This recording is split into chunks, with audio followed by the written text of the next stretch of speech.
এই চ্যানেলে সম্প্রচারিত সকল খবরই সচেতনতামূলক এবং শিক্ষণীয়, কোনো কিছুই প্রভাবিত নয়। ফুলতলিতে নাবালিকা নিগ্রহকে ঘিরে যে পরিস্থিতি বর্তমানে উত্তপ্ত হয়ে আছে, যেখানে মানুষ একেবারে লাঠি ঝাঁটা হাতে নিয়ে পথে বেরিয়ে পড়েছে, ঠিক সেই ঘটনাকে কেন্দ্র করে সুকান্ত মজুমদার ঠিক কি জানালেন শুনুন। 10 বছরের নাবালিকাকে ধর্ষণ করে খুনের অভিযোগ। জয়নগরে ধুধুমার অবস্থা, পুলিশকে ঘিরে বিক্ষোভ, পুলিশ ফাঁড়িতে ভাঙচুর, রাতে বাড়ি ফেরেনি মেয়ে, অভিযোগ জানতে গেলে নেয়নি পুলিশ, দাবি স্থানীয়দের, প্রতিবাদের রাস্তায় পথ অবরোধে স্থানীয়রা।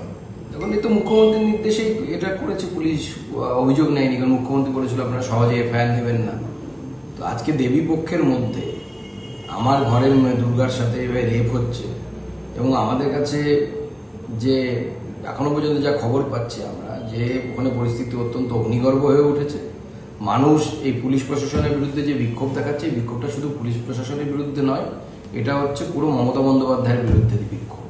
মমতা বন্দ্যোপাধ্যায় এই মুহূর্তে লিটারালি রাজ্যটাকে সামলাতে পারছেন না। এই সরকারের যাওয়া উচিত, বাংলার মানুষের মঙ্গলের জন্য যাওয়া উচিত, নচেত বাংলার মানুষের ভবিষ্যৎ কিন্তু খুব অন্ধকারের দিকে যাচ্ছে। আমাদের ঘরের মেয়েদের যদি মান সম্মান ইজ্জত না থাকে, কোন দুর্গার পুজো করবো আমরা?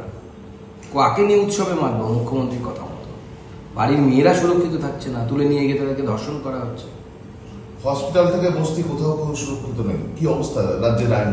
গোটা বাংলাটাই অসুরক্ষিত, কারণ মাননীয় মুখ্যমন্ত্রী হচ্ছে এই গুন্ডা, বদমাস, মাতাল এবং রেপিস্ট তাদের মুখ্যমন্ত্রী, সাধারণ মানুষের মুখ্যমন্ত্রী।